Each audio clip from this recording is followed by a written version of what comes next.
শিলচর সংবাদের পর্দায় এই মুহূর্তের গুরুত্বপূর্ণ সংবাদ। 15তম অর্থ কমিশনের টাকা আত্মসাৎ, গ্রেপ্তার গ্রাম সচিব পলাতক প্রাক্তন সভানেত্রী।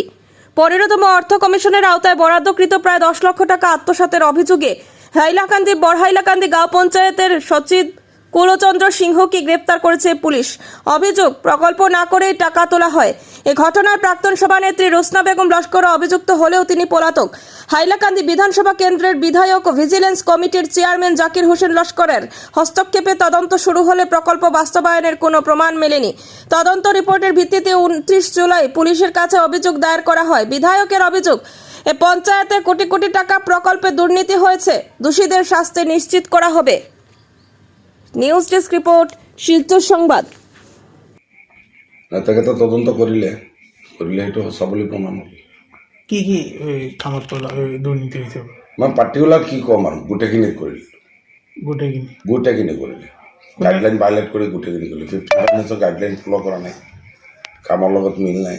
ইভেন আমি নহয়, কমিশ্যনাৰ মহোদয়ে যেতিয়া ইনষ্ট্ৰাকশ্যন দিলে সেইটো কামটো ক্লিয়াৰ কৰা নাই। কোনে কৰিছে বুলি ভাবে? সেইটোতো চাওক, এইটো এটা জানে না নাজানে এইটো কথাটো হ'ল, চাওক, পঞ্চায়ত ৰাজত জিপি প্ৰেচিডেণ্টৰ যিমান গুৰুত্ব আছে আৰু বেলেগ এটাতো নাই। ভাৰতৰ সংবিধানৰ ভিতৰত মানে ইলেক্টেড ৰিপ্ৰেজেণ্টেটিভে কোনোবা অফিচাৰ বুলি কোৱা হ'লে জিপি প্ৰেচিডেণ্ট হয়। এইটো মানে এনেকুৱা বুজাব বিচাৰে আৰু এইটো গাইডলাইনটো যে এটা দুজন মিলি এটা জইণ্ট একাউণ্ট থাকি যায়।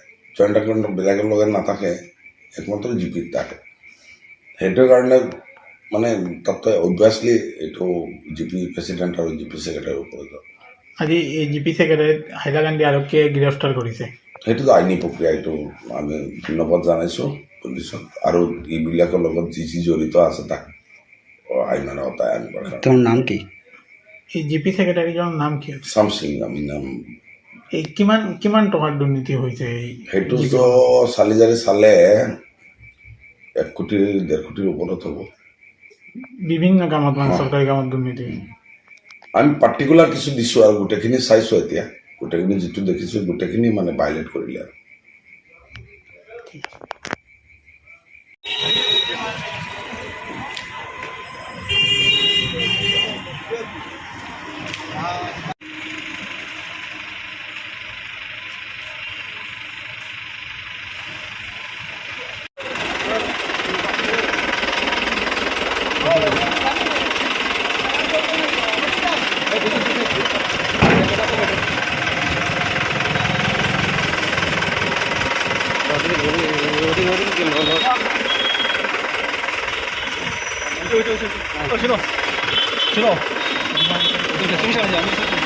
চল চল